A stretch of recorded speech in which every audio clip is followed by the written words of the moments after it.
Good evening, Final Fantasy Randomizer fans, and welcome to Week 3 of the Final Fantasy Randomizer Duckling Bootcamp. My name's Jat. I'm joined here in the booth by Dead Pulse, and we are on Black Belt Week. So this is always a fan favorite. Do you like big numbers? If you like big numbers, this is the week for you. Dead Pulse, how are you doing tonight? Oh, just wonderful. I am super excited for Black Belt Week. So, Black Belt Week.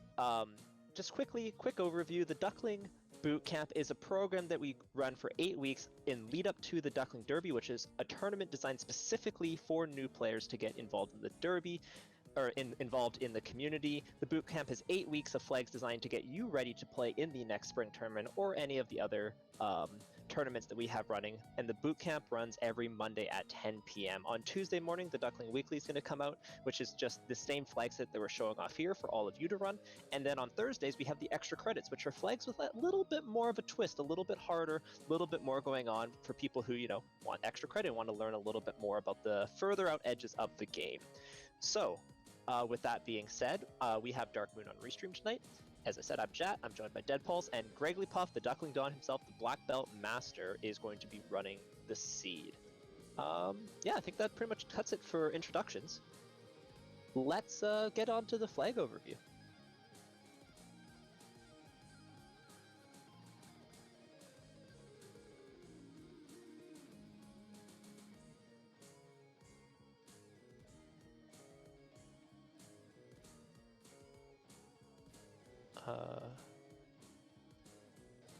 Should be able to see them soon coming up on stream. We're just waiting on...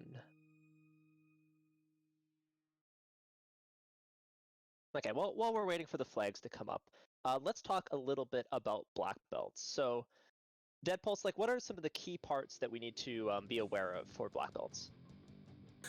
The first thing is that Black Belts, when they are unarmed, are going to have 3 major breakpoints that you're going to want to hit 4 levels. That's going to be at level 21, level 32, and level 42. This is going to get your 6 hits, 8 hits, and 10 hits, respectively. These are important numbers to remember and always shoot for. Perfect. I'm putting them in chat. 21, 32, 42. Just remember those. 21 basically going to be where your solo black belt's going to be able to punch most things. 32 where you can definitely go endgame with, especially if you have fast available. And 42 where the black belt becomes an unstoppable monster of the universe. Before we go over the rest of the flags, can you give us a couple more critical bits of information around maybe armor and MDef for the black belt? Oh, absolutely. So the Black Belt will gain 4 magic defense per level when it's unpromoted. Unfortunately, if you promote a Black Belt, every level it gains only gets 1 magic defense. So it is ideal to finish your Black Belt grind to get as many levels as possible to get the magic defense as high as possible before promoting, or even if promoting at all. And what about... keep going. Oh, I was just going to say that I was going to bridge into crit rate, saying that there's a flag that either halves the crit rate of the Black Belt or keeps it the vanilla, which is twice the level of the Black Belt. And once we go over the flags, we'll take a look at which one of those is on. And Dead Pulse, is crit rate percentage or what? So it's kind of a weird terminology. How I like to say it is crit rate is the number that it will roll between, the 1 and 201, or, ignore the math there. Crit percentage is the actual math crit percent that a character will get. So usually you just divide the crit rate by 2 to get the crit percentage. Right, so the black belt gets 1% crit per level if it's unnerved, and 0.5% if it is nerfed, and that can help you compare to the Vorpal, for example, which has 30% crit or 60 crit rate. So we kind of throw those terms around a lot, but it is important to know the difference. And, as a commentator, I'll often try and say crit rate or crit percentage, and usually to people who are newer to the game, I try and talk in terms of percentages, because you know what? That's what every other game after FFR talks about. They don't talk about, X out of 201. Anyways, so on to flag overview. So if you are unfamiliar with this screen, there's a lot going on, but we want to direct you to week 1 of the bootcamp, where we go over kind of all the key elements of this, and we build on it week over week. But for this week, we're just going to focus on the changes. So going up to shops,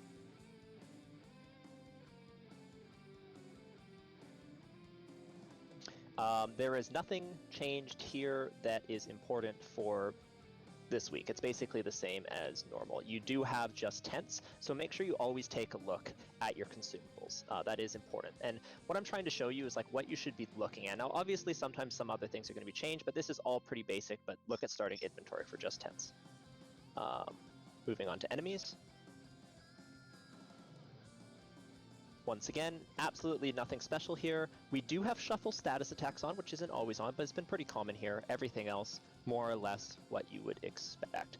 However, there is one key change here, and what is that, Dead Pulse? That is, shuffle trap tiles is not checked. And the impact this has is that, as in the vanilla game, our black belt grinds, our go-tos are going to be in the key location, which is the Eye in Ice Cave, and then the Agama in Volcano. And, you know, we'll talk to Gregley about which one he prefers, but that is a pretty big deal. Oh, that's a good point. B-Day, why do I always say B-Day? BD Jeffy pointing out that unrunnable formations is shuffled instead of all runnable as well, and that's just as we're starting to up the difficulty just a touch for as we ramp into the later weeks. So yeah, so trap tiles not shuffled, Eyes, Agamas in their vanilla locations, and that's really, really important to know. Also as a backup, Zombie Ds in Ordeals. Are there any other kind of vanilla trap tile locations that we should touch on? I mean, the Phantom being in its vanilla location is always scary. Right, yeah. But at least you won't run into it like Marsh Bottom. It's very true. So moving on to treasures. Nothing really of note here, just standard stuff. We have a free bridge. So I think there's some maybe small changes from past weeks here, like maybe, I can't remember if we had free ship or something, but just a free bridge, nothing else really of note. So moving on. Okay, so treasures, incentive, sorry. This has been changing every single week, and we've been trying to like run the gauntlet. So for week 1 and 2, we were focused on a different Fiend dungeon, so we learned random chest in Earth, Volcano, Sea, and Sky in those 2 weeks. Now for Black Belt week, in order to make the Black Belt even more powerful, we've only randomized chest placement in 2 of the mini dungeons. So random chest in Ice Cave, random chest in Marsh Cave.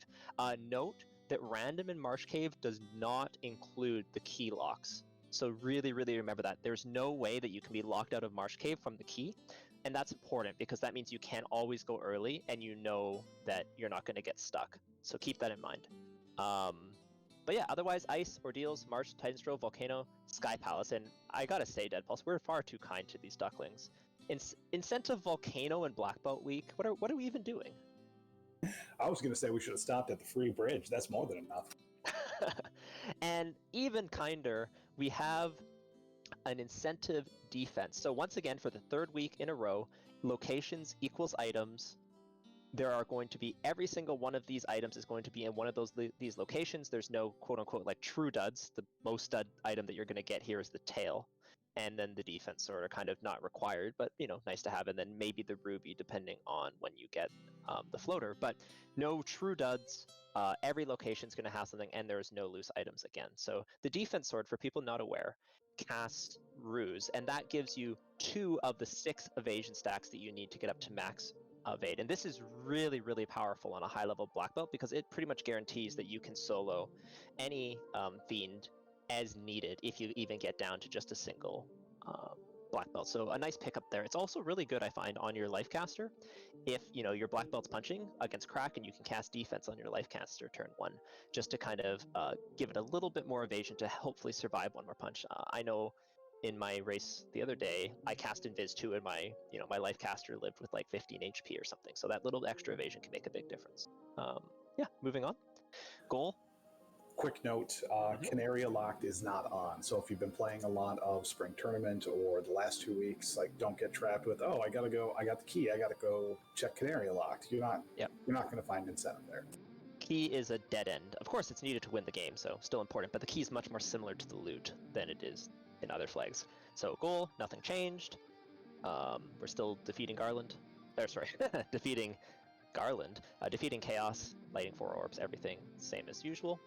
Maps, once again, there is one critical flag change here. So we do have both early open and extended open progression on, which means that Marsh Cave critically is available from the very beginning of the game. Don't forget this.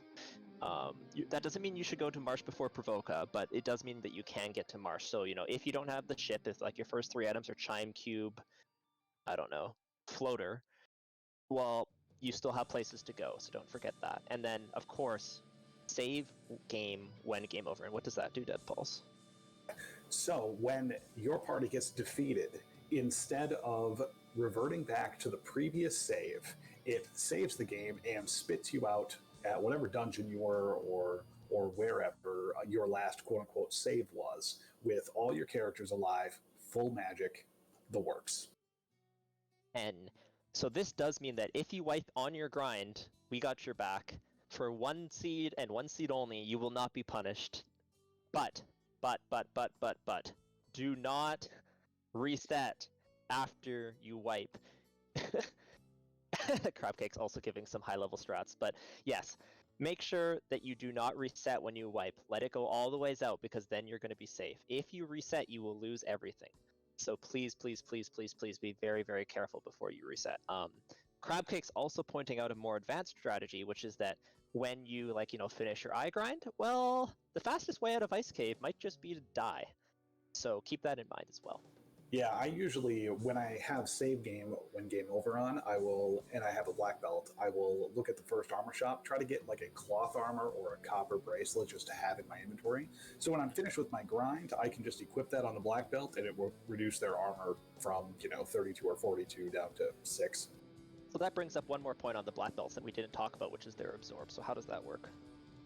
Oh, so if a black belt doesn't have any items equipped, their absorb is going to be equal to their level. But as soon as they equip something, then that goes away and it's just like normal. Whatever the absorb is on that item is what they get. So because of the magic defense, they don't really need ribbons when they get higher levels. But if you want that extra safety, their absorb is going to go down. So yeah, absolutely. Now, the one kind of key trade-off here is ribbons, and that is really tied into MDEF, but keep in mind that equipping your black belt with armor is still very legitimate, like an Opal +3 or something like that, combined with a ribbon. You're very happy to have that, even if your black belt is high enough level. Yes, it will resist MDEFs, but it still helps resist all those spells and things like that, so keep that in mind. Okay. Absolutely. I'd be remiss if I didn't say that half the time I equip black belts and half the time I don't. 50% of the time, either you do or you don't. That's true. Moving into scale. So, one big change here. Everything else basically the same as past weeks, but separate HP scaling, 100 to 300%. Welcome to Black Belt Week. We want to make sure that you get to do some high numbers and you don't, bosses don't die to nukes. So we've given bosses tons of HP. Don't worry too much though. Boss stats still relatively low. So you're not going to get punched like insanely hard by Kraken or anything like that. We didn't clamp the stats, but we did clamp, which means set at minimum 100 all the way up to 300% the HP. And as you can see, the average is 173, which means Chaos going to have, 4,000 HP a lot of the time. But we've also made a big change on EXP and Gold Moose as well as key item progressive scaling. So 2.8 plus 200 and 10% per item. So grinding early, always better than grinding late, but you definitely do want to pick up a few key items first, as it will increase your grind speed significantly, right? 5 key items means 50% more EXP, which is a pretty big deal. We've also slightly dropped, well, I don't know if it's actually dropped yet, but the overworld and dungeon encounter rate are relatively low, and you still actually have pretty good blurst weapons and armor. We kind of forgot to turn off blurst weapons, / also wanted to make sure that you could carry over your blurst gear knowledge from last week. But blurst armor in particular is going to make it so, like, gold bracelets +4 or something.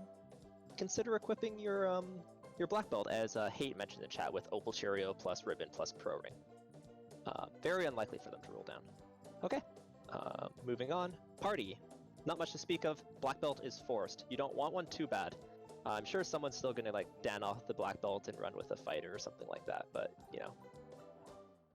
it's Black Belt week. Come on, team. You gotta go with the program. Moving on to classes. Nothing. Moving on. Oh, we turned off the max magic charges, but that's pretty small. Conveniences. Nothing unusual. And finally, the big one: bug fixes. Half black belt crit rates turned off. So, Dead Pulse, what does this mean according to your spreadsheet? So, according to my spreadsheet, that means to figure out the crit percentage of the black belt, you just need to take their level. and that's not crit rate. That is crit percentage. So if you have a level 50 black belt, it's going to crit 50% of the time. Yeah, and Dead Pulse was also showing me his like expected damage output numbers, and it basically said your black belt's gonna punch real hard. That's the TLDR. A 32 black belt is 100% viable here. Even a 21 black belt will work, but we're gonna recommend that you hit 32 because the EXP is so good. And then you could go up to 42 depending on ribbon situations and things like that. Oh yeah, so for those of you who wanted to solo fighter, too bad. You cannot bring everyone else to nuns. You must bring at least one black belt. And that's it. So that's our flag overview. Key flags: half black belt crit rates off, black belts forced, and save on game over. Do not forget save on game over. And of course, you always should be checking the incentives tab to figure out what you're going to be doing. So yeah, with these flags in mind, let's bring our runner Grigglypuff into the booth and talk about party comp. So Griggly, what's the plan? I mean, I was thinking, because we're not doing class change, probably gonna run a black belt white mage, double black belt, or sorry, black mage. Good lord. So we got our forced black belt, as you can see there, right? As we'll see shortly. Yep. And then, there is, some people might think, oh well, bring the red mage along for the extra power. And granted, that's a good strat, but I would like to have access to all white magic and all black magic, or at least anything before class change. That way, it just makes the tail even more obsolete. Like I don't have to worry about the tail. Awesome. So, Cool.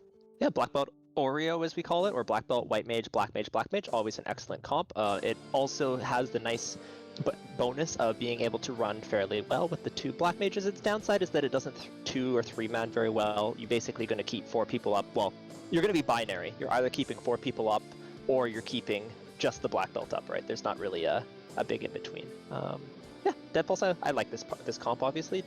Anything else? We're going to be posting, as always, in the Duckling Weekly Party Suggestions channel. Is that what it's called? Duckling Weekly Party Ideas channel. We'll be posting on Tuesday morning with the boot camp our recommendations, and pretty standard fare here. Black belt plus a bunch of mages is what most people are recommending. Black belt plus 2 mages, black belt plus 3 mages, so on and so forth. also, one other thing I want to mention before we move on to the race is that tomorrow morning, when I release the Duckling Weekly, I am also going to open up our Duckling Derby Summer 2021 room for people to discuss things and talk about stuff. There will also be a survey monkey, or just any sort of, it'll be a survey to find out when we're going to actually, what day of the week we're going to be doing our Duckling Derby in July, because we are doing 4 races, 1 per week, and we got to find out the best time and date for everybody to run. So I will be releasing that tomorrow morning. So make sure that if you are planning on getting involved in the Duckling Derby, to fill that out so that we can determine what the best time to do each race per week is going to be. And then eventually we will have rule docs and all that fun stuff that will pop up in that room. But you guys can go on ahead and start talking about how, whatever you want to talk about as far as Duckling Derby stuff is concerned. Flags will be released in 2 weeks, as well as the day and time of the Duckling Derby races, and of course any rule docs and all that fun stuff. Yep. And with that, I think we're pretty much good to go. Anything else you want to mention, Dead Pulse, before we get started? Oh no, I'm super excited for that run to be open up. Okay, so we're going to be going pretty fast through the seed, but we're going to slow things down just a touch for the black belt grind itself, just to go over the fundamentals of how a basic black belt grind gets set up, specifically one in either ice or volcano generally, unless they both ran scripts or spells, because this is a random seed. And then we're also going to be talking about kind of the black belt meta and how to run black belts and perhaps flags that aren't quite so kind to it during that, while Gregory punches some eyes or agamas. So yeah, Gregory, go ahead. Oh, whoa, I gotta click the timer.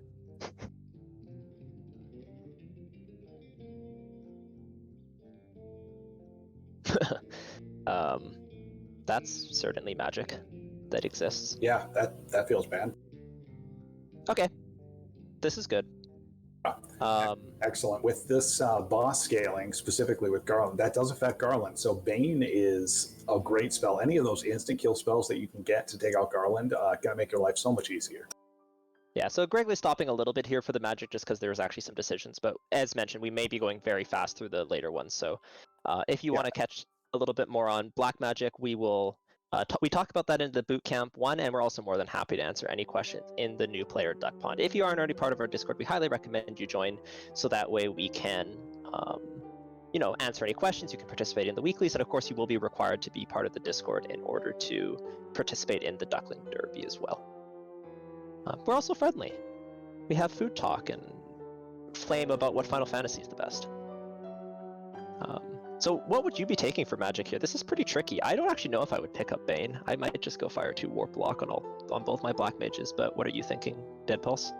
I would go Bane, Warp, and Lock, quite honestly. Interesting. I would take the gamble that Bane is going to carry me enough, and once I get to level 2, that I'll have an acceptable sweeper there. I just hate Bane in the Inner Sea, and then I figure that by the time I'm out of the Inner Sea, I should have something better, but that's pretty fair. Warp, of course, the highlight spell there.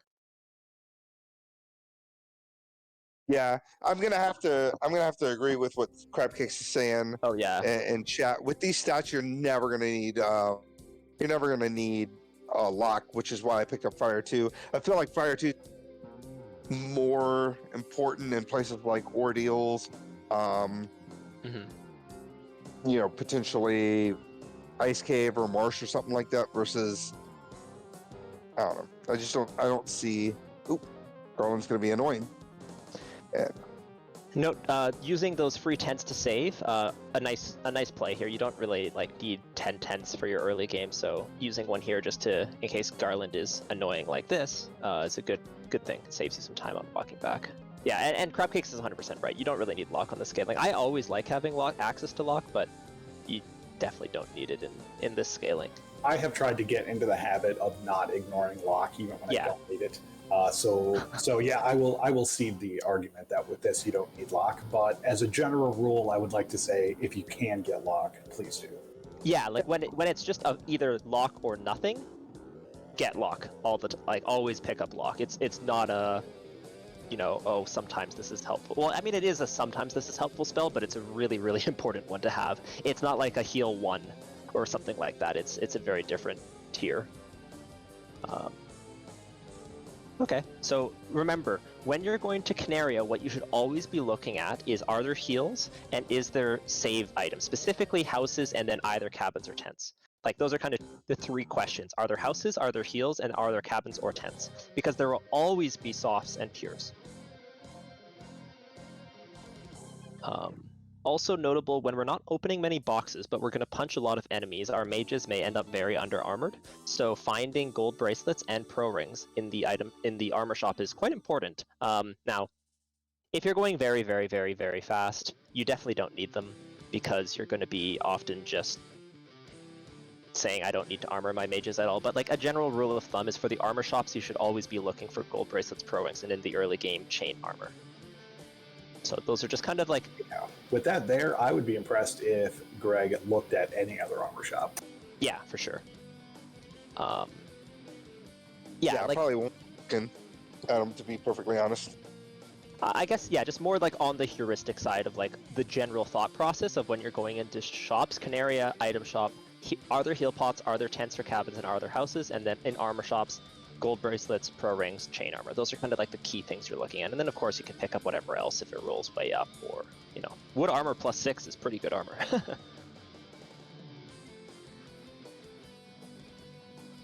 And we've talked about this every week in the boot camp, but it bears repeating. In 99% of seeds, you should be going to Provoke a second.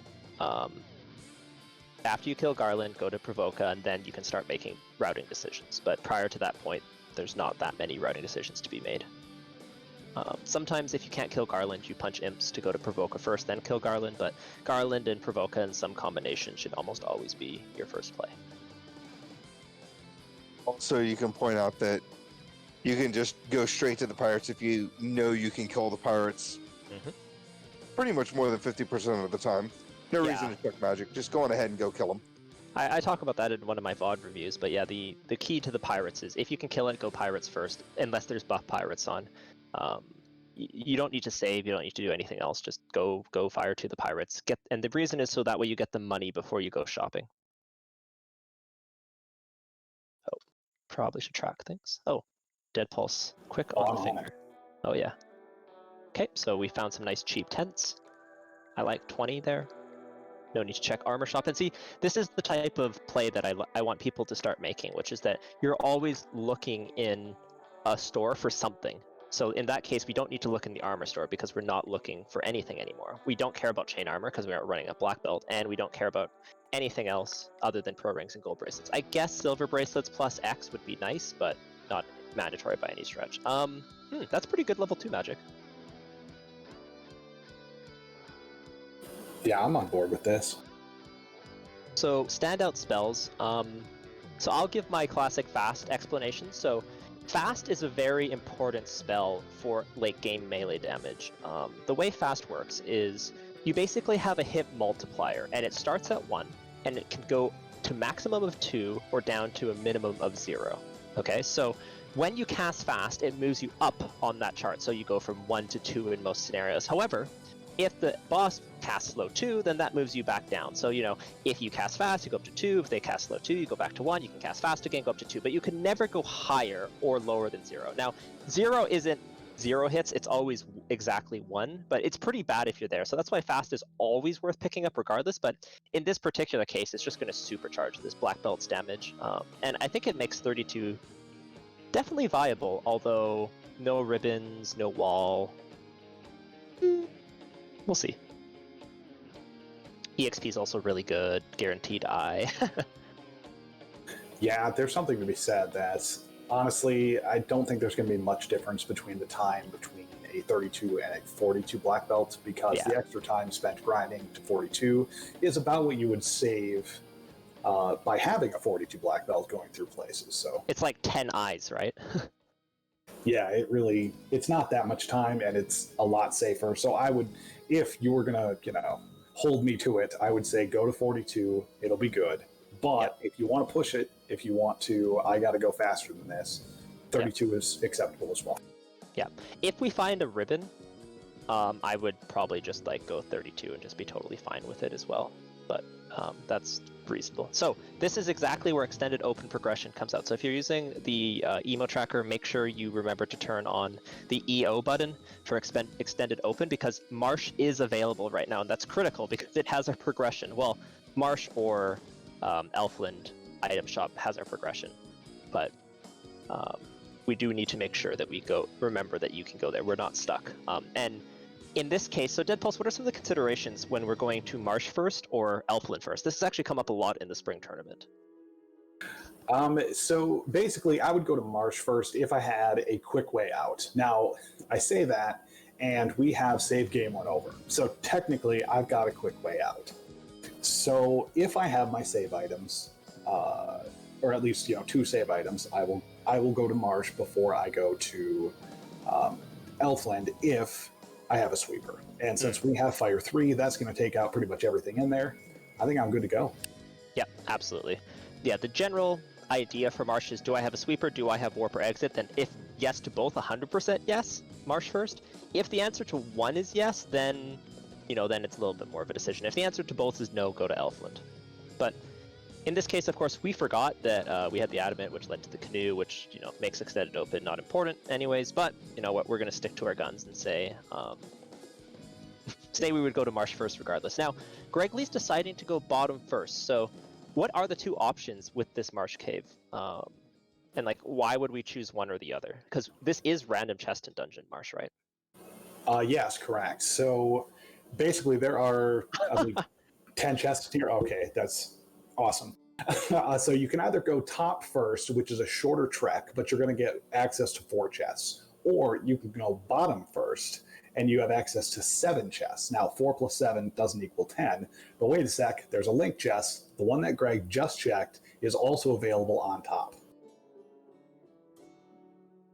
So Greg making the super big brain play of going bottom first, hitting that chest, and since it was there, he literally got out as quick as possible. Yeah.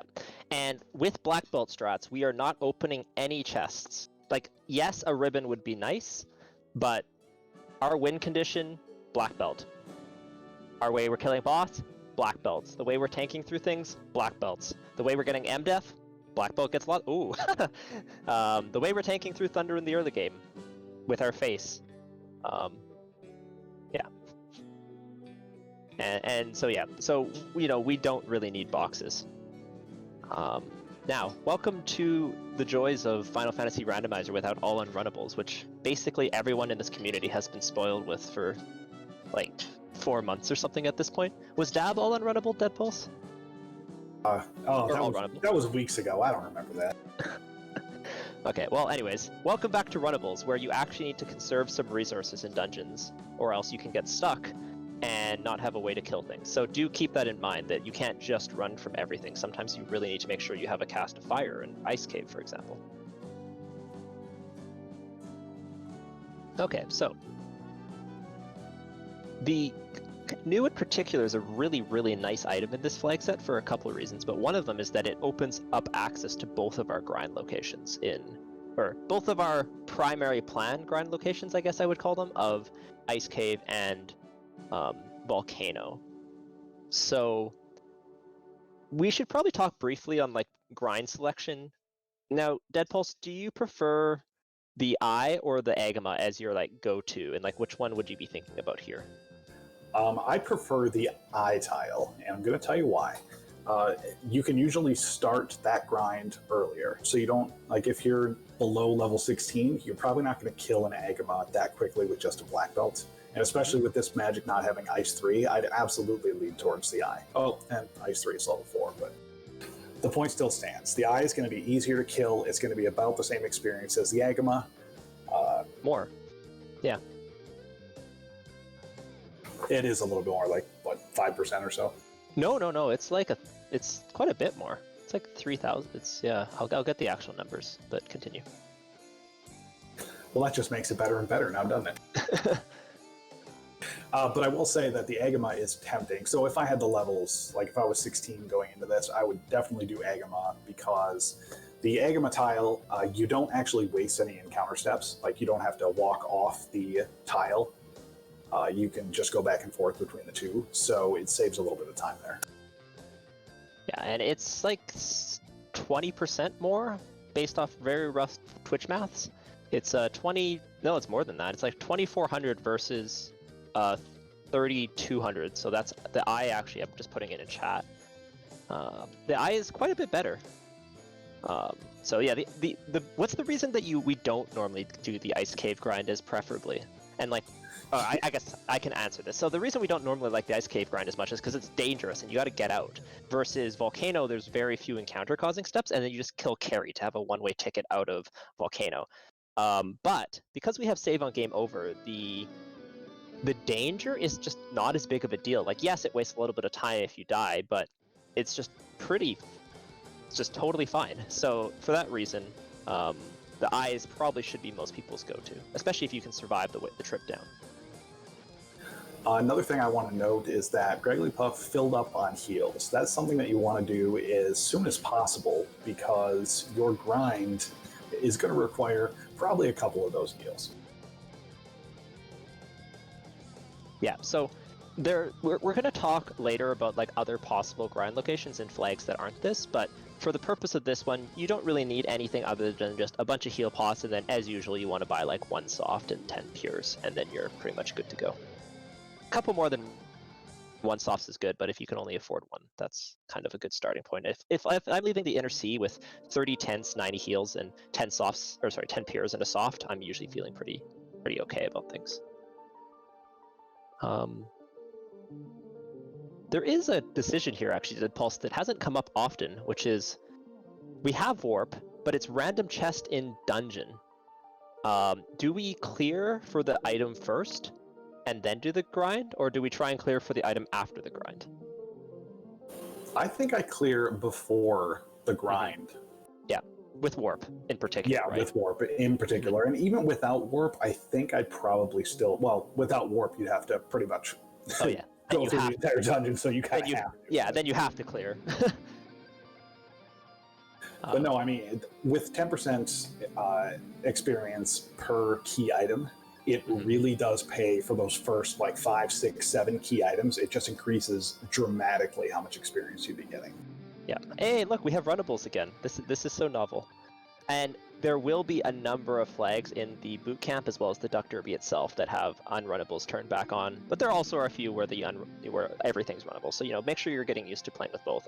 I'm a firm believer of flags that increase the difficulty can be fun. Yes, sometimes all runnables is fun, but I think it just removes some of the decision making from the game. You don't have to be so worried about, spell conservation. And if you have 0 fade charges left at the end of a dungeon, it doesn't matter because you always have running as a backup. So because of that, I think learning to play with, not all runnables on all the time is important. Yeah, there's a time and a place for every flag, right? And we're not teaching every single flag in the game here, but we are hoping to teach enough of the ones that are likely to be on in future spring tournaments. And I don't know whether the next spring tournament is going to be all runnables or all unrunnables, but I think there's a good chance it could be either. Point out something super quick here. And I think Deadpool figured it out. I'm not loving the idea of the eye grind here because these encounters here are unrunnable, and it's going to make off-tile encounters really, really scary. So that's an excellent point. And not only that, the eye grind does have that other major problem, right? So there are 2 different types of grinds in this game for spike tiles. There's ones that give you all spikes and some that give you off steps. And this one has an off step. There's no way that you can take this eye and avoid the encounter. So some spike tiles you don't get off steps because you just go spike tile, spike tile, spike tile, spike tile. Other ones there's free steps, whether it's because it's in front of a door or if it's because it's in front of a wall or anything like that. In this case, the off step encounter is going to be pretty nasty because it looks like one of the encounters 1 through 4 is that unrunnable ghost or undead pack. So yeah, that is really gross. So what I'm thinking here is that I would still take the eye, but I wouldn't heal my black belt through it. I would just let my black belt die whenever it does past level 16. Because then I'm going to the Agama tile over in Volcano, and that's where I'm going to get my levels. Right. So yeah, you can still take the eye until something bad happens, and then when something bad happens, you can just die and go out, right? Because that's where, once again, this is so different than when you don't have save on game over turned on. We are teaching some bad habits here, maybe, Deadballs. But, the best habit is actually the one where you can adjust on the fly. And that's exactly what we're hoping to teach here. Also, our black belt just died, so I guess that strategy's out the window. Feels a little bad, but that's the same point. That's the decision that got made for us, so... There's still a decent chance that we get ambushed by some unrunnable and destroyed, so we want to check as many chests as possible before that happens. So a big thing that this is making me think about is, so with save on game over, I believe when you die, your whole party gets revived. Is that correct? Yes, and full MP. So very, very good plan here is to purposefully die out of Ice Cave once we get the key item in order to make sure our black belts revive so that way we can go punch Agamas. Because otherwise we got to walk all the ways back to Crescent Lake before we go into Volcano.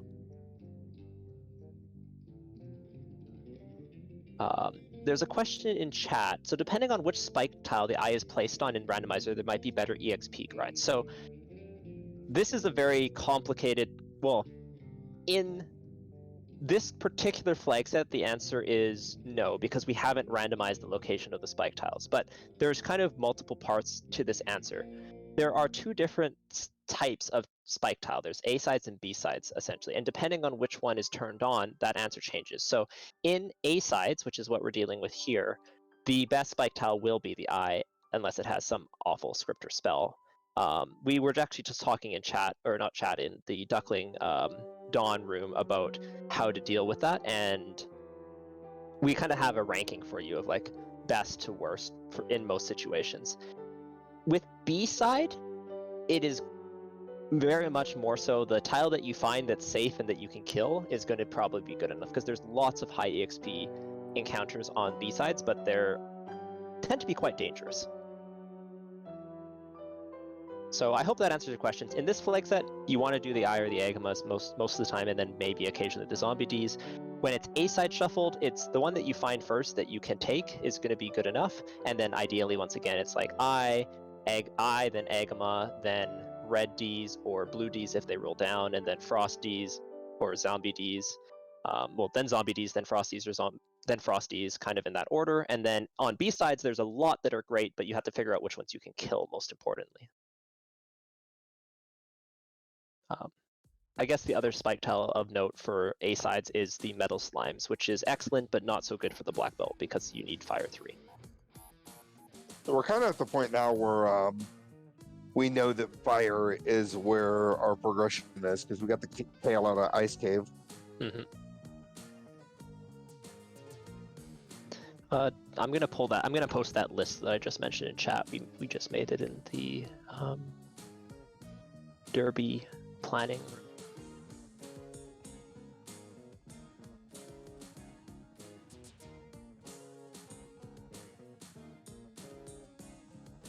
But another good thing to note, there were a couple of unrunnables in Ice Cave, so it was kind of weighted there. I'm thinking there's not going to be a lot of unrunnables coming up in the future. Now, I could be wrong, but I would be expecting like C to be a little bit easier than before I knew some of the unrunnables were out of the pool.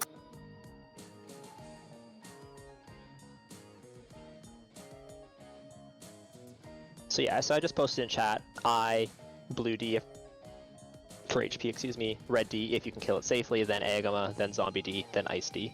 So those are kind of the A-side grinds that you're looking for. And off we go. So Volcano, we have vanilla incentive. So which location in Volcano is the vanilla incentive? Well, see, interestingly enough, you guys actually all learned the random chest version first, but the incentive one is the chest on the carry floor, called the Red Dragon chest, or I believe it has the fire armor in the vanilla game, if that's correct. It is the chest that is right on top of carry, so you want to head straight left from the bottom floor staircase, and that's where you're going to find the incentive item. So because Grigglypuff knows that, he doesn't need to open up anything else in here, and he also knows exactly where the Agama grind is. So Volcano's going to be both quick and slow. Dead Pulse, you got your Agama facts ready? And by Agama facts, I mean Black Belt grind facts? Oh, I'm ready to go. We've got approximately 13 minutes of time to fill while Grigglypuff is punching dinosaur lights, so... Just wait. The dinos are gonna have something crazy coming up. They're gonna have like, I don't know, Blizzard or something, and then we're gonna be deeply unhappy. So I think Grigglypuff just picking up some extra money here. We're a little broke. That being said, you don't really need to pick up money quite as badly because the Black Belt grind itself will get you a bunch of cash. A ribbon, of course, would also be a nice pickup, and big difference this year compared to the last, or this boot camp compared to last one, is that we don't have an incentivized ribbon. So they are just out there.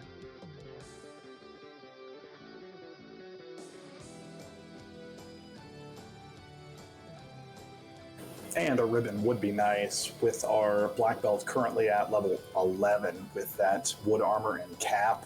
I don't have the numbers in front of me, but I think that black belt is sitting around 18 or 19 absorb.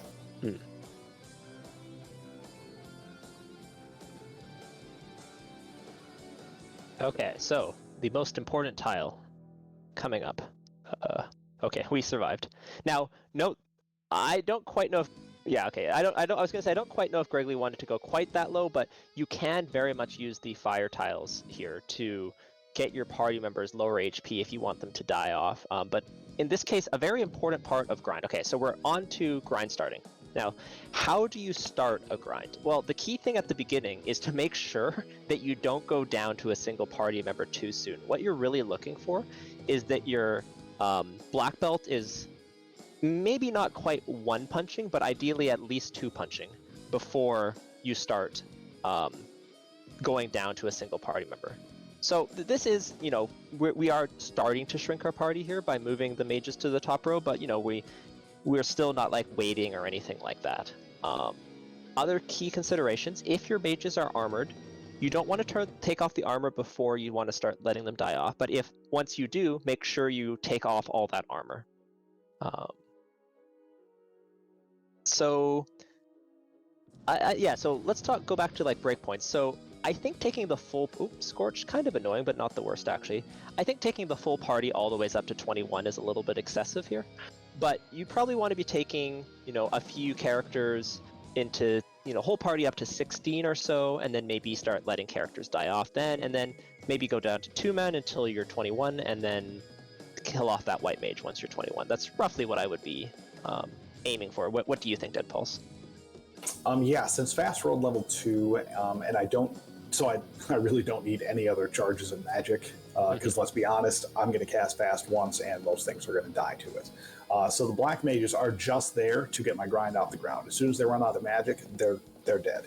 The white mage I would keep around a little bit longer just to try to get a little extra health, maybe survive a nuclear in Temple of Fiends Revisited, hopefully have life cast by then. Mm-hmm. Now, I do want to note how Greggly Puff is doing this grind. So instead of moving down and up, he's making sure that he always is taking grind, spike tile, spike tile, spike tile, spike tile. So instead of just taking the same tile the whole time, you want to go spike tile, spike tile, spike tile, spike tile. And that's to guarantee that you don't get an off-step encounter. This Agma, yes, it has Scorch, but it's not the worst thing in the world. So, we want to just make sure we're only getting the Agmas. Also, this is a nice play here as well. So what's Greggly doing here, Dead Pulse?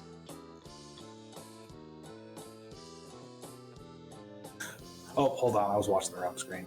Oh. So what he's doing is now that he believes that the black belt is going to be able to effectively kill an Agama by his lonesome, he's going to go get the incentive to get the 10% more experience from that, and then go back and he'll probably go back to the Agama grind instead, but the option here is if your black belt's high enough, you could go kill carry, light the orb, and then walk your way back down.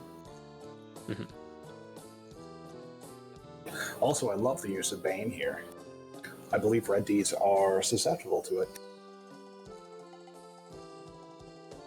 Okay, so picking up the TNT, so of course that will lead to our progression, but more importantly, that's just 5% key item experience, and with Warp, that's a really nice check. It also makes sure that you don't, funny, it's also make sure that you don't have to hit, an unrunnable fight or something with your black belt that is annoying by taking a few less steps.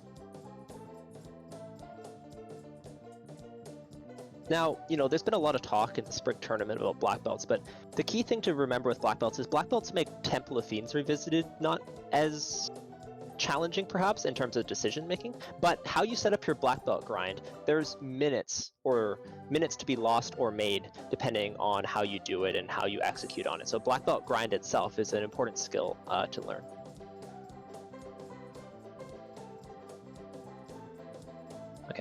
So we are in full-on, let's wait for these characters to die off mode. We're using caps because it's faster than swinging, and our black belt is officially one-punching the Agamas. That means it's time to really focus on these mages dying. If we can ever not get turn order. Also Scorch doing no damage. Now, this is totally reasonable, and once again, a few more levels on these mages is not the end of the world. If you want to speed this up, you can also... cremate a little bit nastier. You can also go to the fire and let the mages take some damage, but here both this black mage is one hit away from dying, so there's not really going into the fire tiles isn't really going to speed things up much.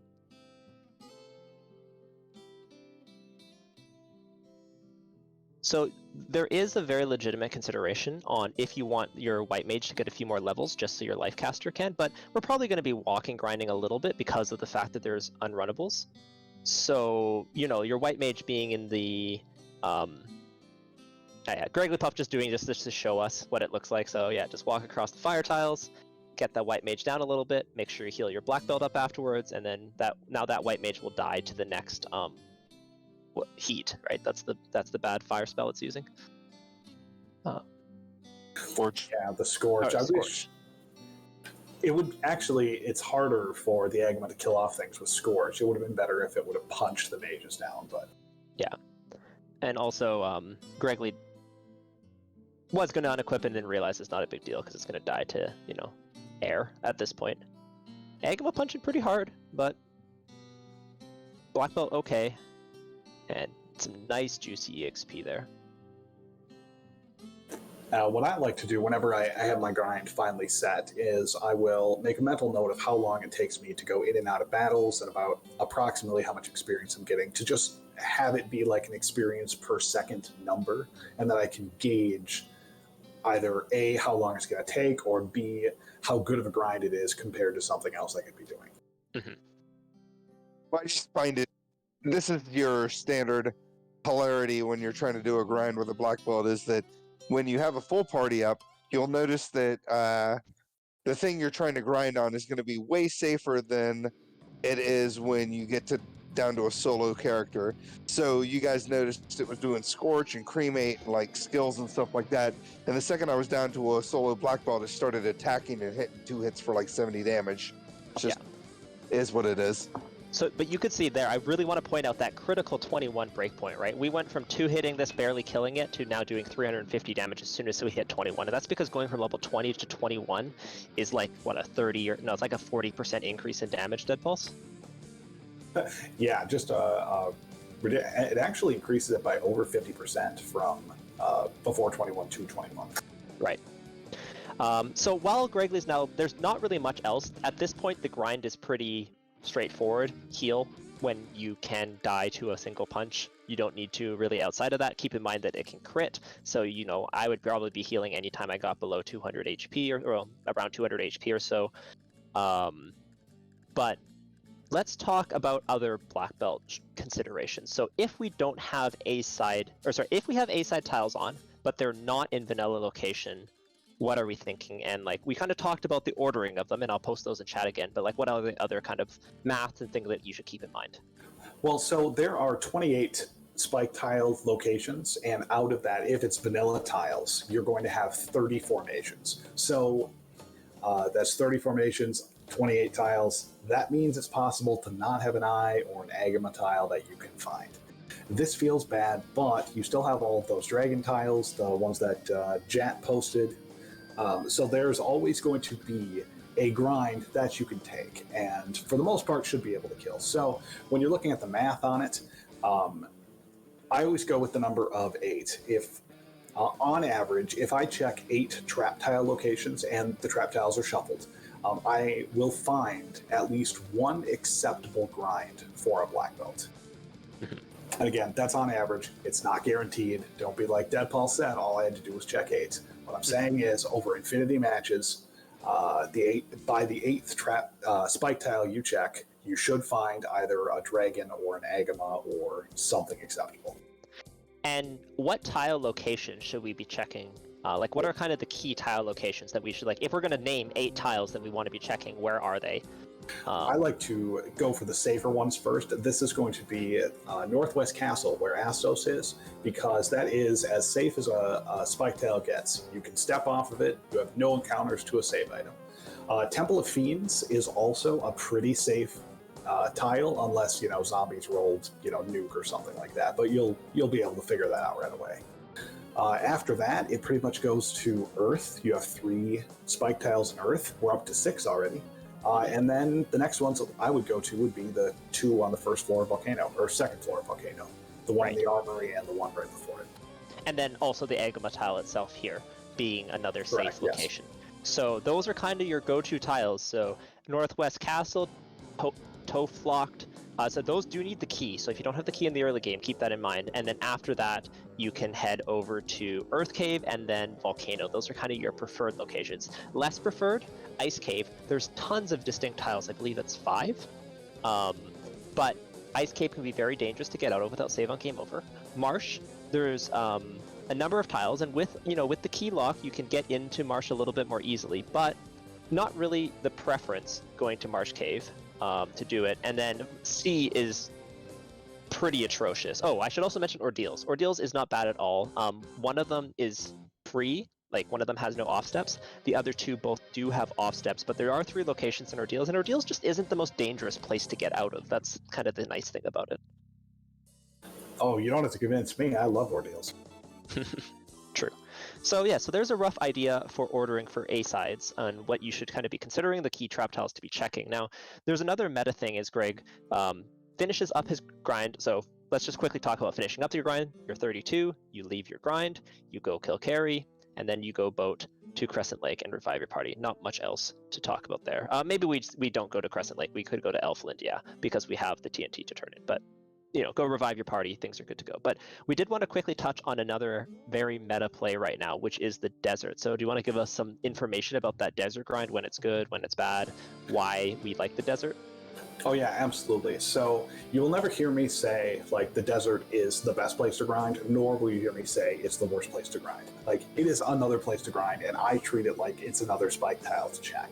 So the main things that you're looking at is that there are 4 locations by the Mirage Tower, and we refer to them as northwest, northeast, southwest, and southeast, respectively, to the Mirage Tower. Basically, if you hard reset and get your first encounter on any one of those, you have a 1 in 8 chance of getting a T-Rex, and you have another 1 in 8 chance of getting sandworms. Probably the 2 best grinds that you can have out there. You'll hear a lot about T-Rexes. T-Rexes have the most single experience outside of War Mech that you can get. So finding one that dies really easily is huge. It is a game changer for you. Yeah. However, the actual probability of finding a T-Rex on the first encounter in any one of the 4 zones, or at least one, I should say, is around 58%, and finding an acceptable either T-Rex or sandworm on the first encounter of either of any of the 4 zones, any of the 4 zones, is about 68%.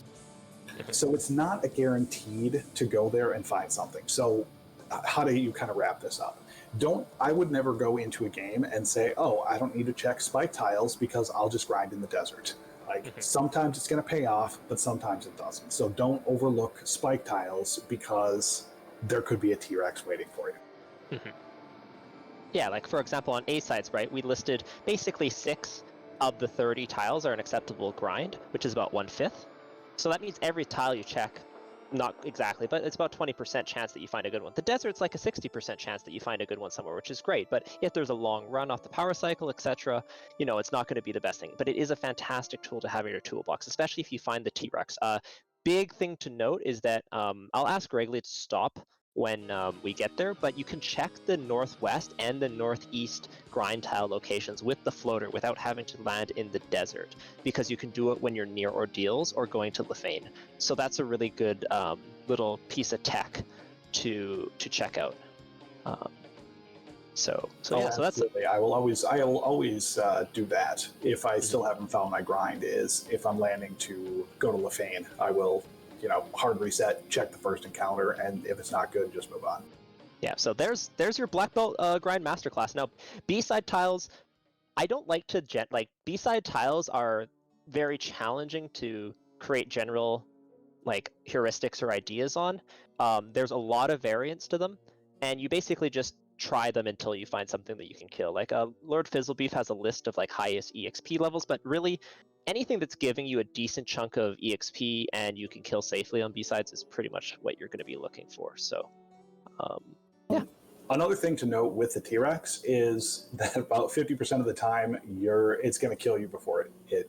I mean, if you're a level 21 black belt going in to kill a T-Rex, there's a 50-50 shot that it's just going to kill you first. It has 15% crit rate, which is insane. Mm-hmm.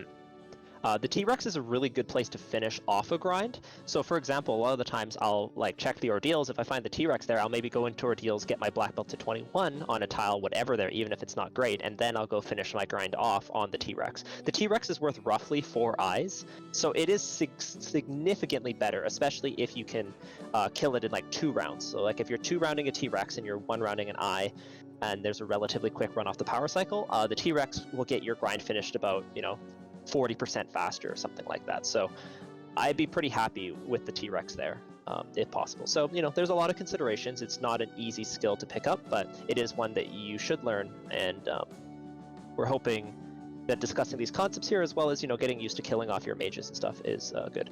Now, another thing to consider is that if you're not grinding in, ice or volcano, it's really important to try and time your grind, and the way that I generally think about that is to try and kill my characters off prior to starting the grind, especially if it's in a safe or overworld location, because then you don't have to worry about like going through a dungeon to figure that out. So good ways to do this are like, go kill Kraken, and then while you're killing Kraken, let your mages get punched out, or don't let your mages get punched out, but when Kraken naturally back rows your white mage, hey, you don't need to kill off your white mage. Same thing with carry, which is a much safer and more efficient way of doing that. If you're pretty comfortable, you can kill carry.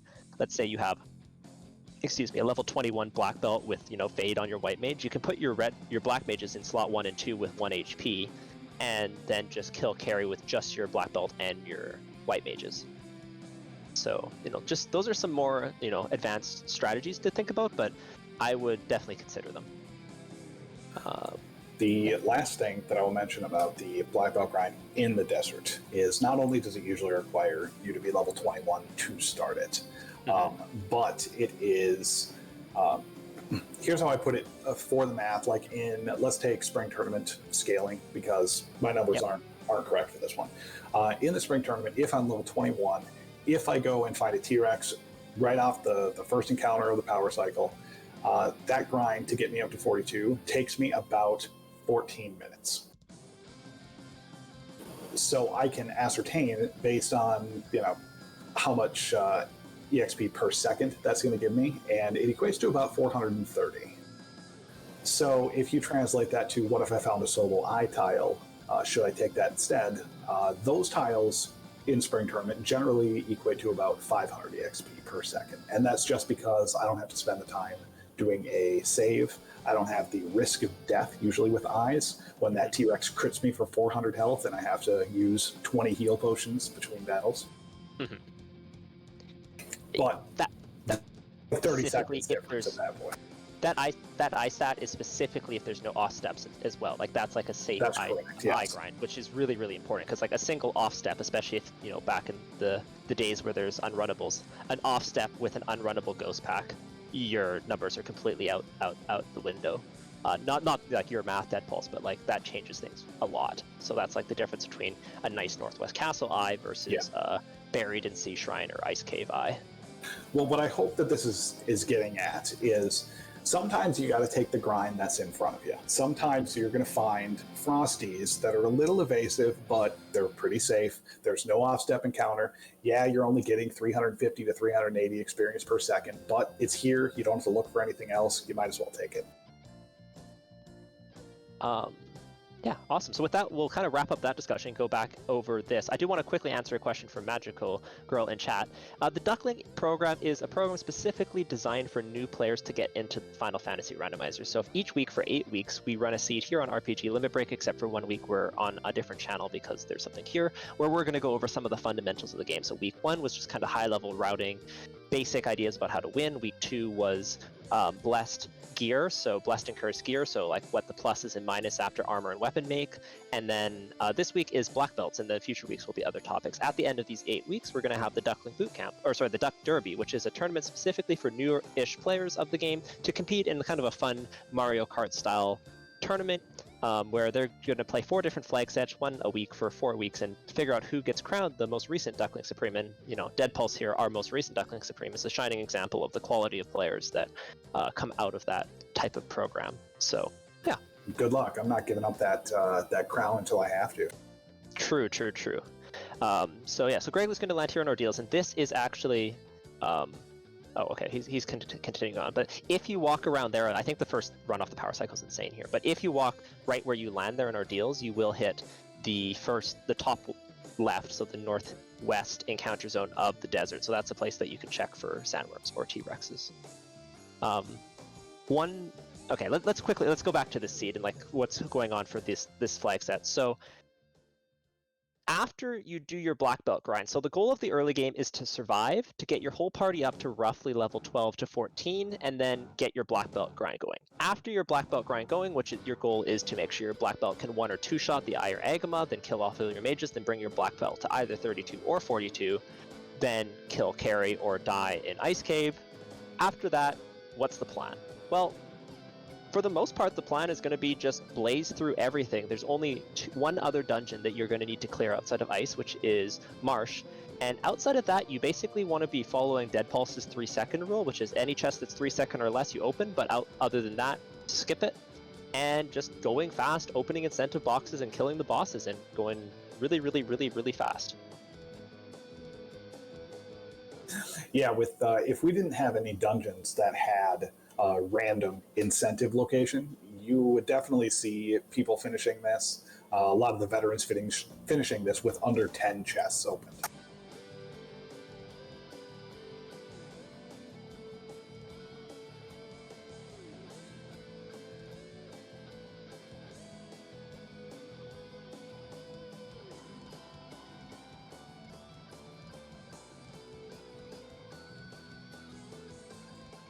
So yeah, what Gregory Puff is probably going through his mind right now is, all right, how do I knock off everything as efficiently as possible? Because that's the whole point of a black belt grind is, yeah, it's going to make the rest of the game easier, but you still have to spend that amount of time grinding, so it's going to make you feel a little bit behind. You got to make up that time somewhere.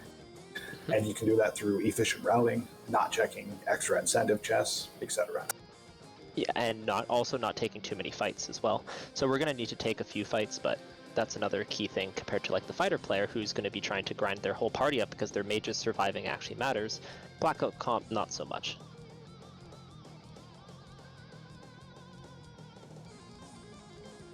So there's a little chat going on. Justifiable, talking about trying it out. And honestly, right now is the perfect time to pick up the game. We would recommend it. This bootcamp, an awesome way for players to get started.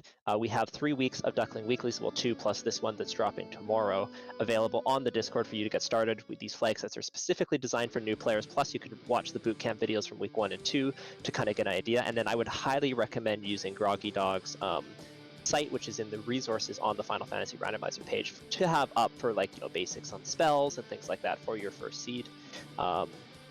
And then, yeah, if you're interested, you could also use the auto tracker to kind of keep track of, you know, which incentive locations you've gone to and all that jazz. Yeah, we've also got, like, our fantastic devs have added so many things that make this game easier to jump into, from, you know, weapon info by pressing select to what spells you can learn by the victory animations in the shops, and then to also what armor you can equip from the same thing. So this is all really good stuff. Hey, we had the mythical blue stake for a quarter second on screen.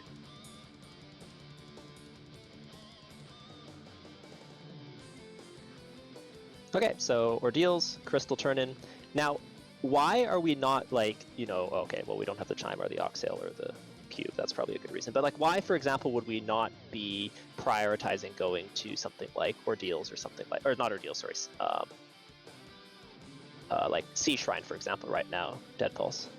Well, what we want to do is get our routing as efficient as possible to make up that time that we spent grinding. So you don't want to double dip places. You don't want to fly over places that you could land to do something and fly through. The example would be that if we had Oxiel, absolutely, it would be perfect to come up to Sea Shrine because we can knock out 2 incentive locations. But since we don't have it, it takes it takes an extra minute to have to fly back up here when the crystal could have easily turned into Oxiel.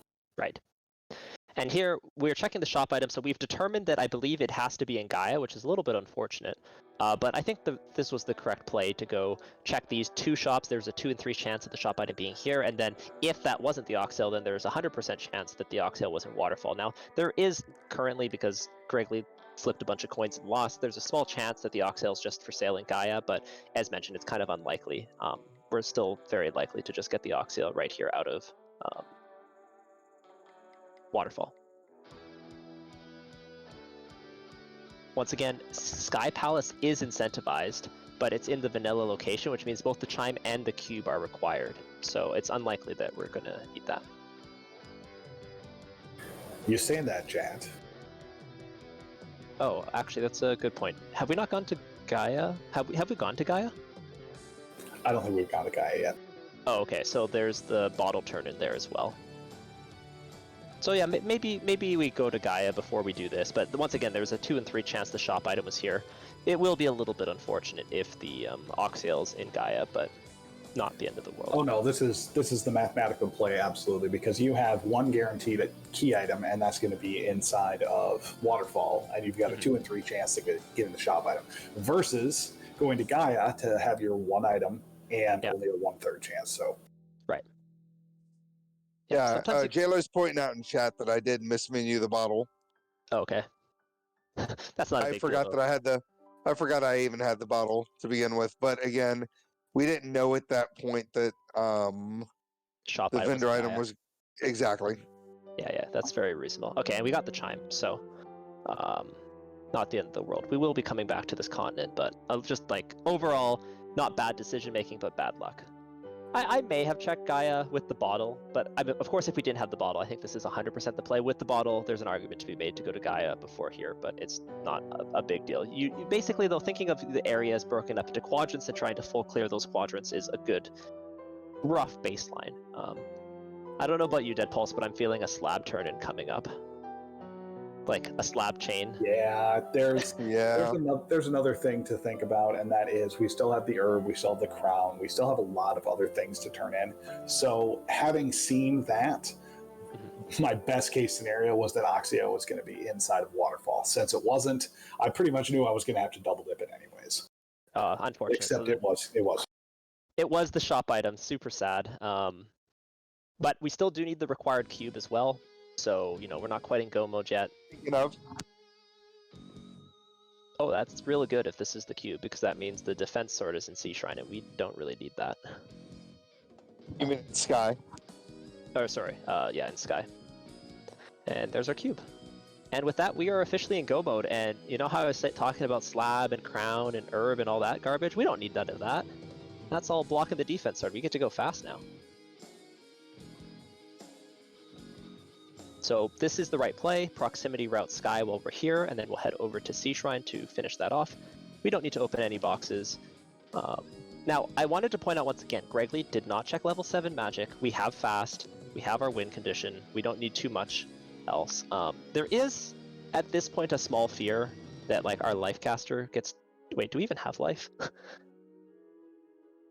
I don't think we have life. Okay, yeah, there's a small fear that our mages go down, but our black belt should be incredibly powerful still, and should be able to get through these bosses. There's a big difference between a black belt with crit rate nerf off and on, right? This 32 black belt has a better crit rate than the Vorpal. Oh, absolutely. Yeah. This is one scary punch machine. Yeah, and with fast at level 1, excellent as well. Non-elemental AoEs are a concern, especially if they turn order us, and these bosses do have a bunch of HP, so it's not going to be free, but like if we get fast off, this black belt's going to two-shot basically all the bosses except for maybe Chaos, right? Yeah, I would say at least two-shot with fast the first 3. Tiamat maybe survives it. Yeah. Gregley is deciding to pick up a few levels here, though, which I think is reasonable, especially on like any enemy that there's only one of. It's interesting. On fighter comps, a lot of the time you want to like Fire 3 or Fade like large packs that are worth a bunch, like Gurmadeuses. With Black Belt comps, it tends to be the opposite. You end up punching like Gursharks and Eyes, and you end up running from, other packs. Because keep in mind, it takes a long time to cast Fire 3 on 7 enemies. Ooh, this is tempting, though. Speaking of, this is tempting. I would probably take this, but I could see if Gregley run. He's of course 10 in the future, so yeah, we're taking this. These are a bunch of EXP, not quite EXP pinatas. Well, okay, never mind. They are EXP pinatas. They have no HP. Give me the levels. That's a delicious amount of experience. Yeah, and these levels are primarily for the white mage just to get a little bit more HP. Hey, Warmack. And note, Gregley did pick up wall. That's really important in this flag set. I want to, if we're going to put one thing into your head for this flag set, pick up wall, because you're likely to not have a ribbon. So wall's a really nice spell to pick up, especially if something goes wrong on your first Topher dive. Having it for the second time, going to be great.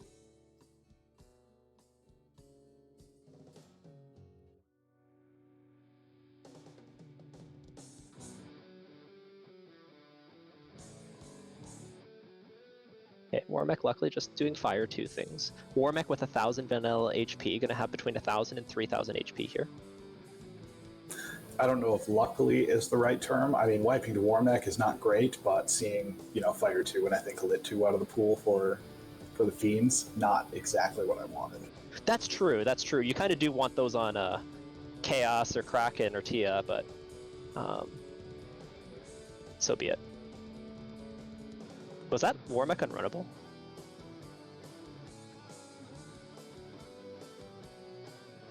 No, just need revenge Warmech for my wipe the last time I ran this. That's true. I don't think you should. I don't think like running from Warmech there is like a play, but I did want to just point out to runners that like with unrunnables being back on, Warmech can roll unrunnable, and that's really important to consider when you're walking on the Bridge of Destiny. I have a habit of always full healing my party before I start walking down the bridge, and I would highly recommend that you do as well. That's a good habit to have. Name I cannot pronounce, giving my favorite Agama fact. Agamas per Warmech. Yeah. A Warmech is actually just 13 Agamas just squished together and then forged into steel. Just imagine like 13 lizards inside of a animatronic machine or whatever. Okay. I didn't know the Agamas were actually Voltron. So yeah, one of the things that saved me a little bit of time is if I had remembered I had opened up that bottle earlier, because then I could have potentially gone to Gaia first, found the Oxyel and found the cube. Granted, I still would have had to have gone to Waterfall, but then I wouldn't have to double dip this continent. Yeah, I mean, Gaia was 1 1/3 key items versus this was 1 2/3 key items, so I think I would have made the Gaia play knowing I had the bottle, but it's relatively close. I don't think it's like a straight punt, just a little bit unfortunate. It's just one of those things you got to remember what you have in your pool. I know some people like to open up the bottle early to kind of get their menu straightened out, but it's one of those situations where if you accidentally get rid of the bottle, then you could potentially forget that you even had the bottle to begin with, which I did at that time. So yeah. No, for sure. Admit to nothing. It was all planned. All planned. Yes, the plan was real. Okay, and we're on to Sea Shrine. So overall, we're 57 minutes in. We've given you plenty of grind facts. As Gregley finishes off Sea Shrine, there's not too much to talk about. So if you have any questions in chat about the Derby or about any questions that you kind of just wanted to discuss, we're more than happy to answer them now as Gregley kind of just goes through. There's not too much to talk about other than the fact that he is opening 0 boxes because we don't need boxes. We have a black belt. Yeah, I'd like to point out that even with that Warmech kill, it took Gregory Puff around 3 minutes to clear out Sky, and it's going to take about 2 minutes to clear out Sea. Yeah, like we've seen like Fizzle do it, for example, in the play-in race last year, or the last chance qualifier, but like, once you're in go mode, you can clear the Fiend dungeons real quick. You can be like less than 10 minutes from go mode to full clear, like go mode nor orbs to all of them done. Yeah, go ahead, Money.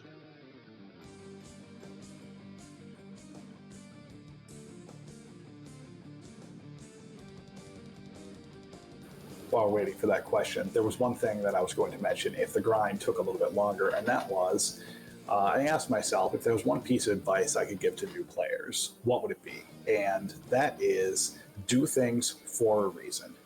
So when I say that, I mean, I'm opening this box. Why am I opening this box? And then insert reason. I want to find a ribbon. Perfectly acceptable. Or I'm opening this box because I can't handle not knowing what it is. Still a reason. But we can analyze what good decisions and bad decisions you made based on your reasons. If you don't have a reason for doing things, you can't improve. You can't help yourself realize what a good and a bad decision is. Yeah, being purposeful, having a win con, and that's just part of like having decisions be like made, not just done, is all really important. Okay, can you explain the parameter of XP gain from getting incentivized? Like if I have slab is times 1 XP versus a turn-in is worth times 2. So the way it works is getting incentive items increases your XP gain by set percentage. So for example, in this flag set, it's currently 10%, which means if an imp would give you 10 EXP, but then you pick up the crystal, now you go from getting 10 EXP to getting 11.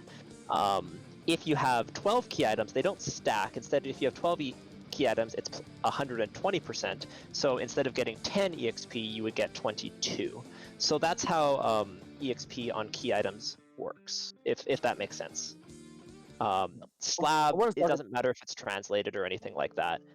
Each item that you get with a jingle marks a check mark off in the game's code, and it just checks on how many of those you have. We'll talk about real quick, now that you answer that question, I want to talk about some encounter manipulation, just kind of understanding what your encounter table is. So what are we doing? 0.6, 0.7? So there's 6 encounters for 256? Right. Mm-hmm. So we know that there's 6 encounters total, and then you can kind of figure out where your long runs are. And it's good to know that going into Topher so that you can avoid encounters on certain scary floors, right? So I know that there's an encounter right off the hard reset, right? So you'll notice that people will do this thing where they'll burn off an encounter before even going into a place. That's encounter number 1. I soft reset there. It doesn't take me to the purple screen like this. It takes me to just your standard continue screen, all right? Which I know I'm kind of So that was a soft reset because there was no blue screen, and now that was a hard reset. And then you'll see when I do the hard reset, I'm going to see the exact same encounter that I just saw before going into Topher. So more spiders, and he can hard reset as many times as he wants, and he's always going to get spiders first. Exactly. So I'm going to soft reset because I know that's encounter number 1. And then you can just start counting them out, knowing that. Granted, it's a little tougher in Topher because I think you get 1 more encounter per floor. That's neither here nor there. I mean, we could talk about that a little bit, but... No, we're not going to cover... so that's a really good primer for encounter manipulation. There's an explanation on the resources site, but we're going to take that as a high priority item on the week where we cover running and thieves and how to, increase your ability to navigate the overworld and dungeons as quickly as possible. But for now, that's an excellent explanation of every single time you hard reset, you're going to get the same number of steps to the first encounter, assuming you're in the same overworld location, and then soft resetting will allow you to pass by that. So we're going to cover encounter manipulation on a later week, but for now, that's a good starting point, and I really encourage you to play around. Do not play around near Canaria. Go to somewhere there's no free steps, and just like plop a tent maybe in the desert, because this is Black Belt Week. Plop a tent in the desert and map out that encounter table. Figure out what's going on. Try and hard reset, try and soft reset, and really get a feel for how it cycles through. So I want to point out, all right, so I'm already on encounter number 4. So the spiders was 1. Then I got those unrunnable worms that I just did. Then there was the mage fighter. Then I think I must be hitting Badman here in just a second. So that's 4 encounters already that I've already done. There's only 2 more encounters before the encounter table flips back around on itself, or starts over, as they say, right? So it's just good to know kind of how the encounter table is going to work going into Topher. We don't have to worry about the Phantom. Obviously, it's the spike tile. But the more you know of it, the more you can kind of anticipate where encounters are going to be, the easier diving Topher is going to be. You could, and this is coming up here, is going to be encounter number 5.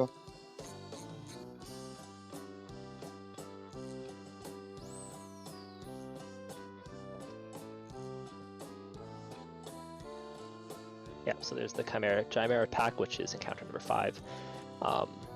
I tend to not adjust too much for in Topher. I know how to do the walk around a few extra times to hit an encounter on the floor earlier, but I don't do it just off the encounter table. I do it on my second dive, and that's why I always make sure I know where in the encounter table I am the first dive, just so that way I can make that adjustment if necessary.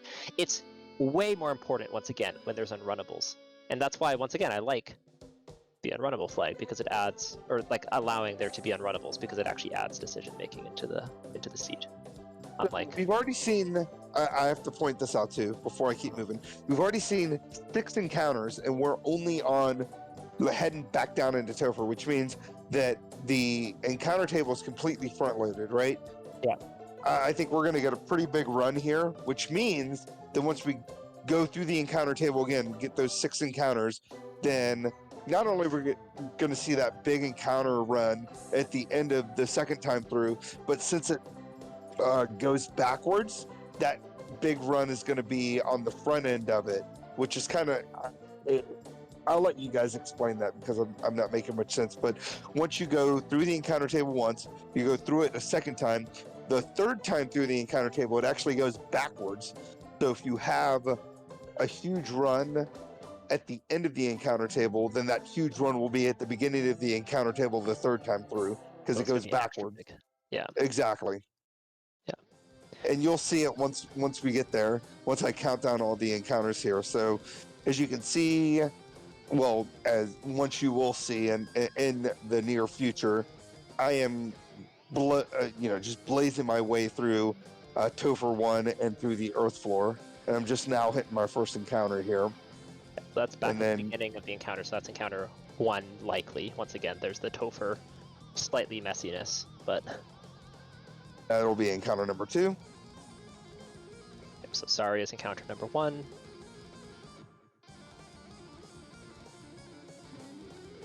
Sorry is also encounter number 2. And Lich speed bump incoming. So, Dead Pulse, what's the strats against bosses with black belts?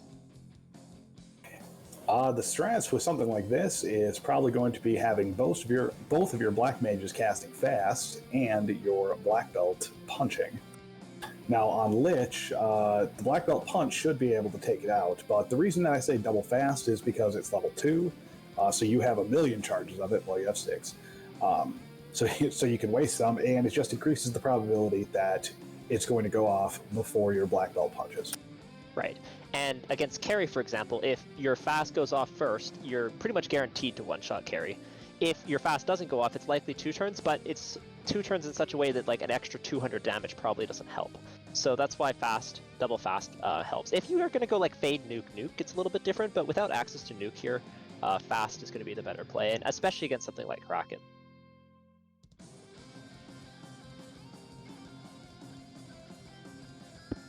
It's all about the faster you can get the bosses down, the less things they can do against you to kill you. So at this scaling, are we worried about our black belt getting punched down? Oh, I'm always worried about it. And even at this scaling, if my black belt was only 32, I would be nervous. But I'm still nervous against Kraken. Carry can hit hard, but I think that Carry would take at least 3 turns to take down this black belt, and I'm going to take him down in 2. So, yeah. And I also like the wall cast there, because if wall gets turn order and Carry comes out with zap, then our black belt's going to survive, which is critical. Note that interesting. Solo black belts are not as good in Tophers with not all runnable on once again, because hitting a big pack could be scary, especially on the air floor. But I think we're actually going to hit our massive back-to-back run coming up in, 2 fights or something like that, Gregory?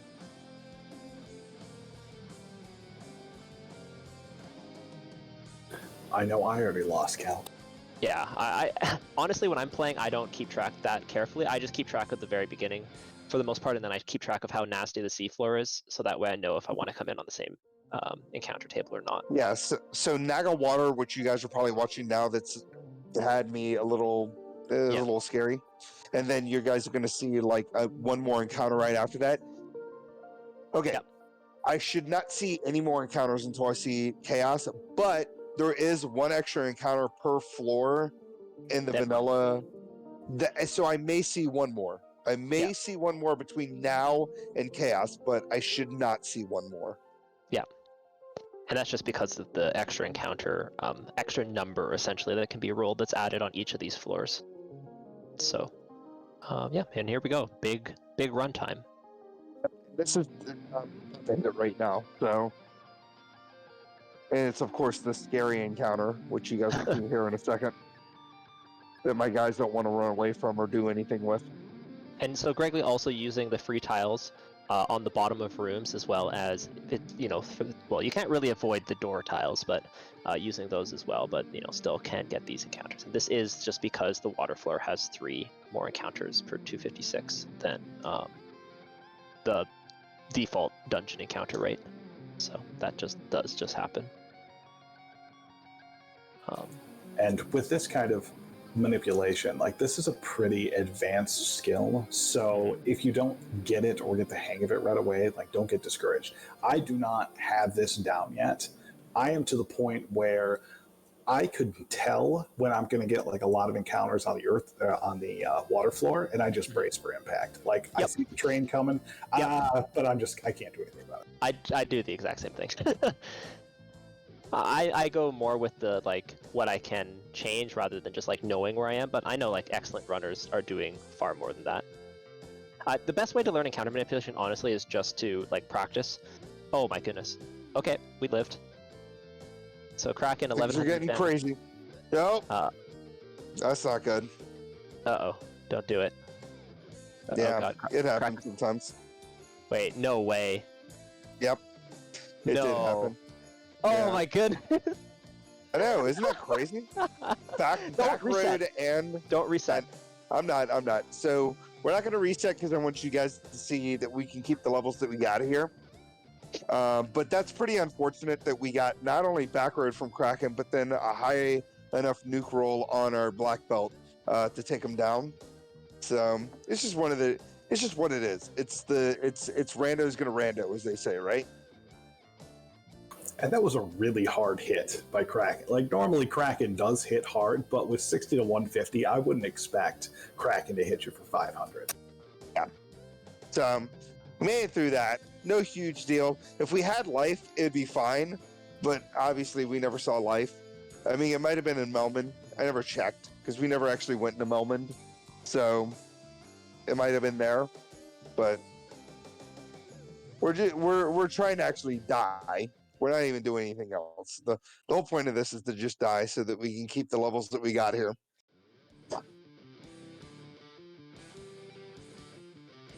So here we go. Tiamat's going to kill off the rest of the party here in just a moment. You got 9 Bane charges and a pocket full of dreams. Mm-hmm. Yeah, that was unfortunate. Very, very unlucky. Yeah, but you know what? You gotta have to see it sometimes. You know what I mean? Mm-hmm. Like you need to see that even a high level black belt and a high level party like that, not one shot Topher. You could get RNG'd to death sometimes. Oh, this is funny. Your black belt's not in slot 1 because of Save on Game Over. It's just so unusual. And you can see though, we got all those nice levels, and we got to keep them. So that was just a Topher grind, advanced strategies. No, honestly, there was really not much that we could have done differently there. Like we got fast off, we punched. The things that could have helped are, you know, having your black belt be 42, which would have 2-shot Kraken, or having life on the white mage. But once again, those were safeties that maybe increase our probabilities of beating this Temple of Fiends Revisited from 90% to 95%. So it's just not something that we're interested in. Yeah, I mean, normally you would put your black belt in the back row, and that black belt wouldn't get hit, and then immediately nuke right afterwards. It's just. Yep.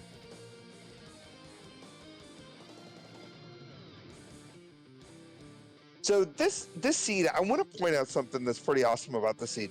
So we have not seen nuke, and we do have fade on our white mage. So it's really good to know your elemental resistances / weaknesses to enemies. So you know, I have great spells. I mean, Fire 3, Lit 3, Ice 3, those are great. But to know what is going to kill things the most efficiently is really nice. So chimeras are going to be weak to ice. You know, most of your undeads are going to be weak to this Fire 3, and a good percentage of things are going to be weak to Lit 3, including all your Sea Shrine stuff. So you'll notice, like, we've managed to make it through a good bit of this game without a nuke or specifically a fade or whatever you want to call it. So it's good to know what can kill things if you don't get a low rolling nuke or fade. So general heuristics: undeads, fire; lightning 3, anything that swims; and then ice 3 is strong against very specific enemies. The ones that I always remember are waters and chimeras, dead pulse. Is there anything else that you remember for ice 3 that's like important? What was it? One of the Medusas. Really? No, the Medusas are Fire 3 as well. Yeah. Oh, okay. Medusa's I think. I don't.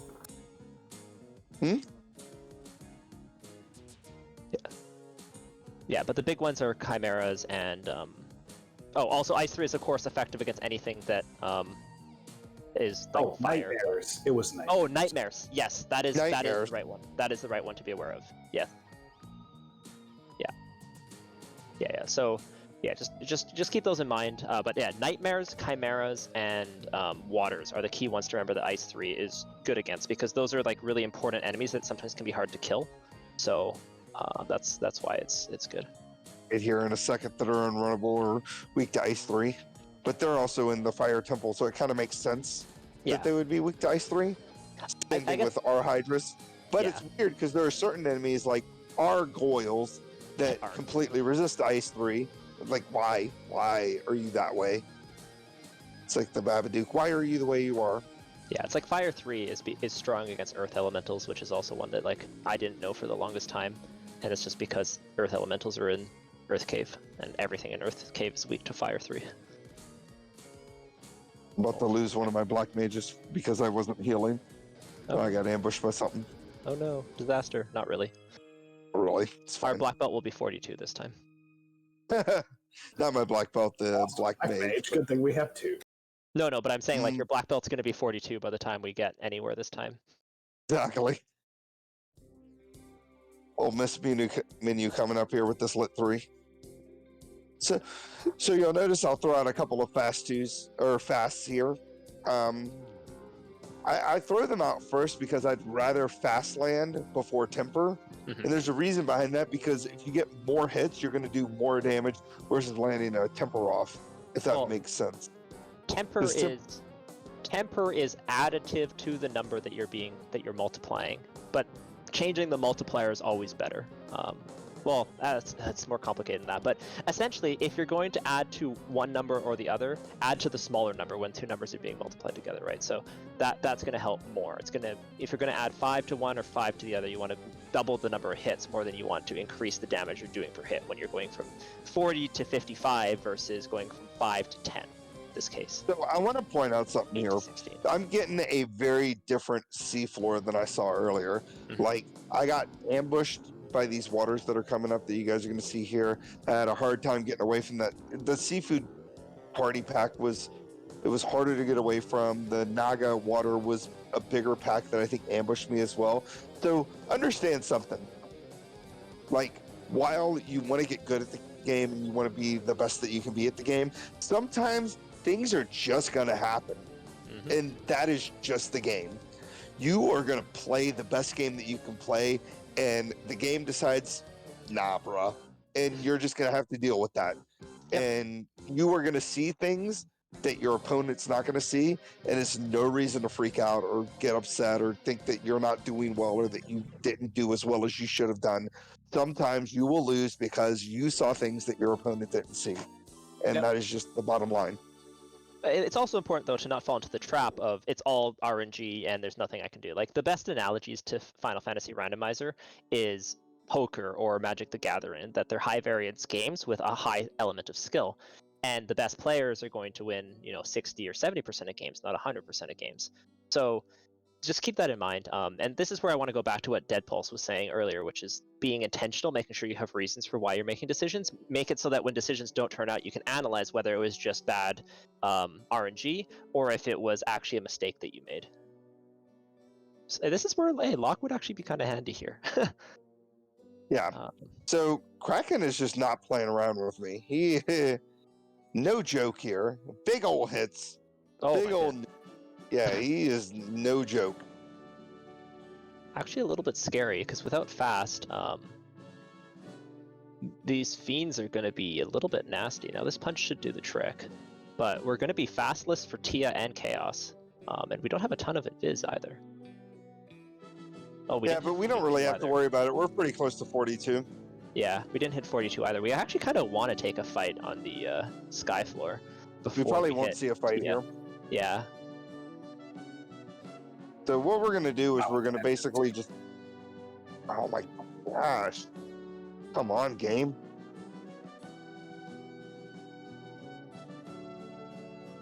We could always just grind Tia.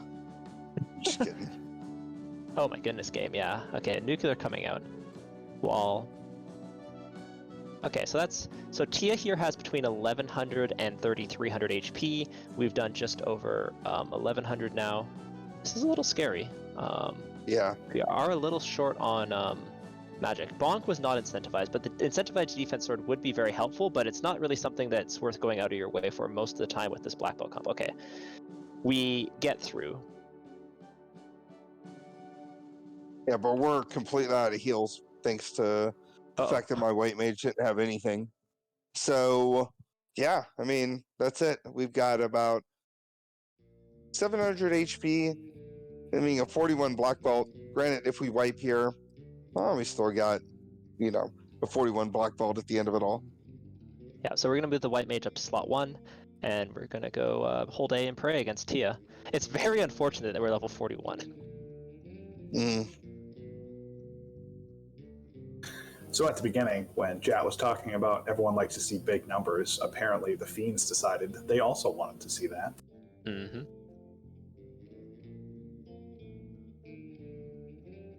Okay, let's see the black belt. 6 hits, 600 damage. Chaos punching relatively hard, but our black belt does have a little bit more absorbed than that white mage. Chaos between 2,000 and 6,000 HP. Oh. Oh! Oh no! Chaos with the fast that we wanted all along. We've done enough damage that any punch could take out Chaos here. Quad X comes out. Nuke comes out. 6 HP, black belt punch. Gregglypuff needs turn order, gets the turn order, and down goes Chaos. Gregglypuff, the black belt whisperer, defeats Chaos with 6 HP. This is not exactly how Black Belt Week was designed to go, but yeah. And that's how the vets do it. Live on 6 HP with a nuke and a swing and a fast. Yeah, well, so hopefully you guys have gotten tons of useful information about black belts from this. Dead Pulse, is there anything that we wanted to bring up that we didn't talk about? No, I checked off most of my list. I think covered a lot of stuff. I mean, there's a lot of information to cover, obviously, with spike tiles, black belts, etc. So if you have any questions about it, absolutely go to the Discord, go to New Player Duck Pond, ask your questions. Someone will be there to answer it. And that's the best way to get this information personalized for you. If you don't understand something that we're saying, or if you have advanced questions, go ahead, ask them. The community is super friendly. Someone, doesn't even have to be us, they'll be right there to answer it for you. Absolutely. And with that, Gregglypuff, any kind of final thoughts on the seed? Anything you want to say before we wrap things up? I mean, I think that seed, that's a good seed to show, right? Mm-hmm. So sometimes things are great, and you feel good about things, and then Topher decides, and It's even Topher. with certain scaling, even with stats being low and stuff like that, sometimes you can't land a hit to save your life. Sometimes bosses are going to roll nuke and hit attack and hurt your people and do crazy stuff. So, just understand that things can happen. It's a randomizer. It is what it is. I think that we showed off the best that we could with this particular flag set, and I think it went really well. We were able to, show you where the grinds were, explain why I didn't grind eyes because of the unrunnables that were in that floor where the eye could potentially be, and why we decided to just get out of there and go to Agamas and grind those things.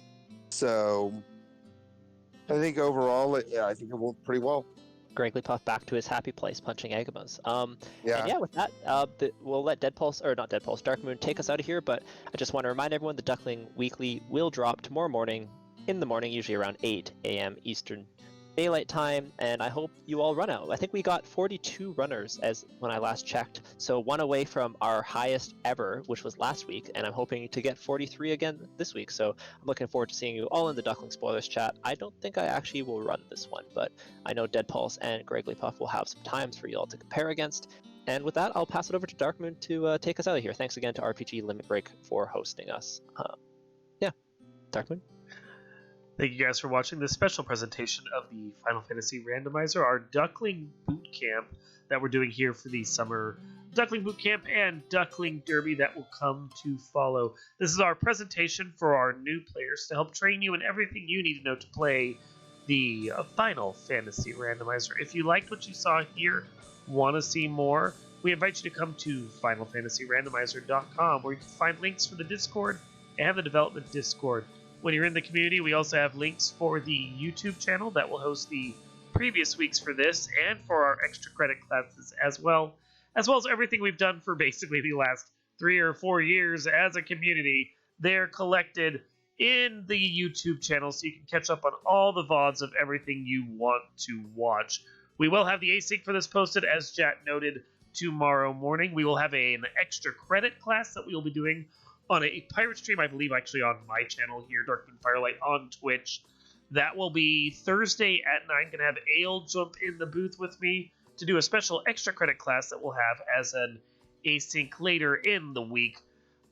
Make sure to catch up with that. Play everything. Play anything you want for Final Fantasy Randomizer, and get ready for the Duck Derby that will be coming up soon, within like 5 weeks or so. So yes, from myself, Chat, Deadpulse, Gregory Puff, here in the booth, thank you for watching, and we will see you next time.